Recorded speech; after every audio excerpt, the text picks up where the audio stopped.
We guide you through how to fix Apple Pay bank account not eligible. First thing you need to do is confirm that your bank and specific account type support Apple Pay transfer because not all savings or business accounts are eligible. Next, open your wallet app and check that your bank account is fully or properly linked and fully verified with the correct personal details.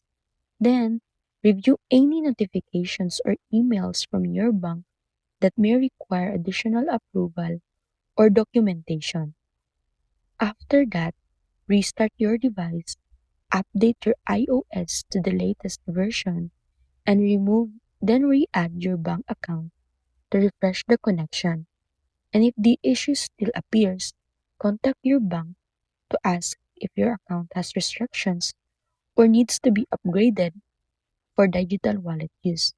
Then, reach out to Apple support if your bank confirms eligibility. So that's it.